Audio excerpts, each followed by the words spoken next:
Ilang buwan na tayo dito sa Australia pero hindi pa natin na-discover ang mga go-to places dito. Kaya sa vlog na to, samahan nyo kami sa paglilibot dito sa Land Down Under. Hey Palabi Nation, it's me, Gananti Palabi, ang pobreng Laagan, and welcome back to another vlog.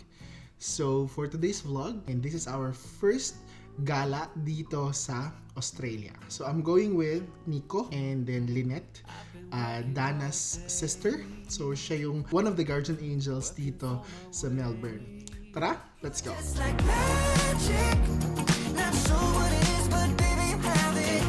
Hey guys! So punta na kami ngayon sa Phillip Island. So it would take 1.5 hours pupunta doon.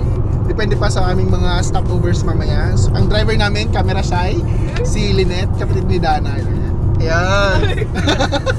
So ang first natin na pupuntahan is ano to? The Nobbies. The Nobbies. What's that? The Nobbies viewpoint. Basta yun. Tapos after that, Lunch winery and do some wine tasting sa two of the most awarded wineries here in Australia. And the next will be the chocolate factory. sabi ko nga sa inyo, camera siya yung aming driver. So, yung manubela lang muna.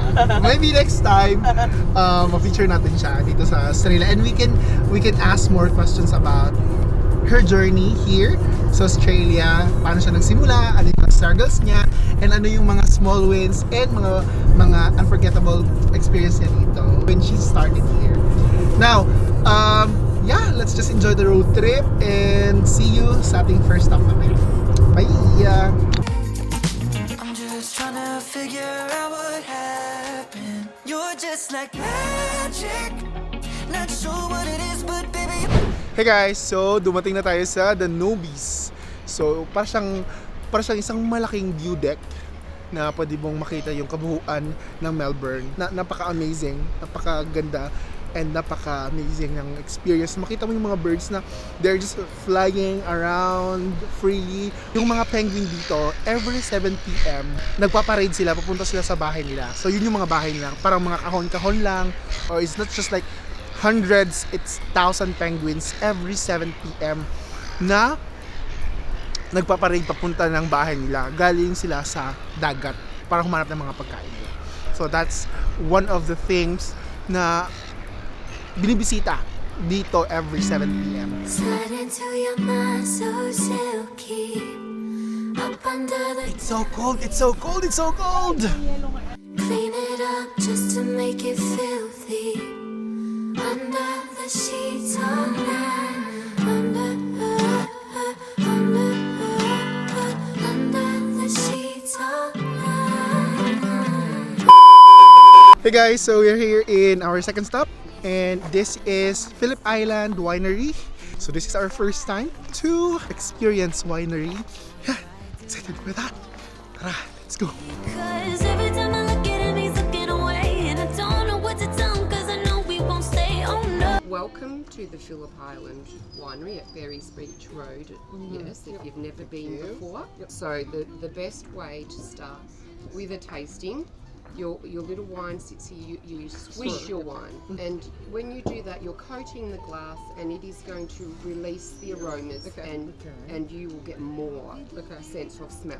Actually, we just released this one yesterday, so we're still calling it the Wild Goose. Okay. But it is a Prosecco, very crisp, and then often people do a little swish in the mouth, or I like to like that. We have hundreds of taste buds on the tip of your tongue. So just a little like that will give you the experience of the flavors. And the smell can be different. Hey guys, so next stop tayo, it's Chocolate Factory. So tara, let's go!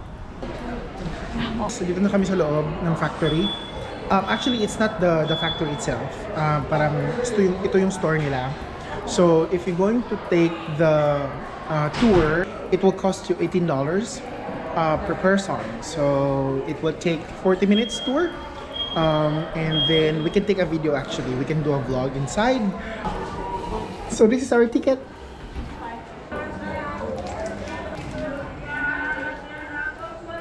Actually, all the chocolates, Australian made or kahit anong chocolate, usually they are using cacao, which is that one.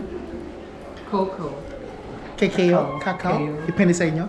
So, yan yung ginagamit nila as the main product or main ingredients for all the chocolates. So, after they cut it open, they store it.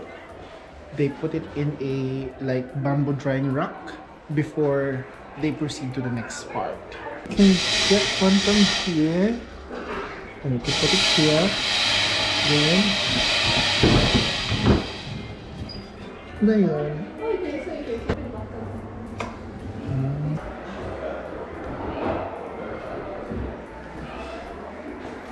Wow, this is nice. Number one?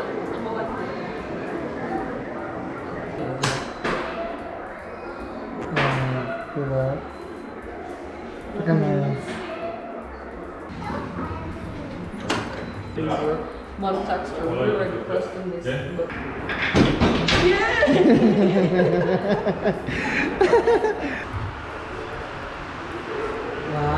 Ay, so, tag-isa-isa. Chocolate ice cream. Nice. I have no idea. So this is the dark chocolate. Let's try the white.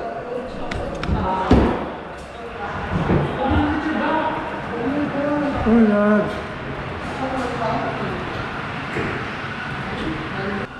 You might give it to you, you might not.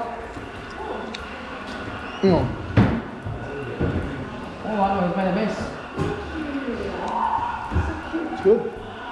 Hey guys! So we made it here sa bahay. So I enjoy the scenery from the Nobbies. And I'm happy to be able to like encounter in person yung mga penguins kanina. Konti lang sila pero at least we're able to see one. So the second one was the winery. Napaka sarap sa feeling na na-experience ko na yung mga ganun na experience. And lastly was the chocolate factory that makes the inner kid or the kid inside me so happy and jumping with joy.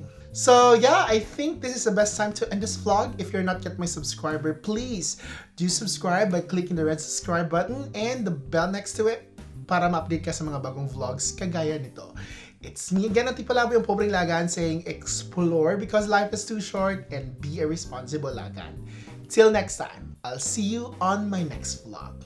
Bye!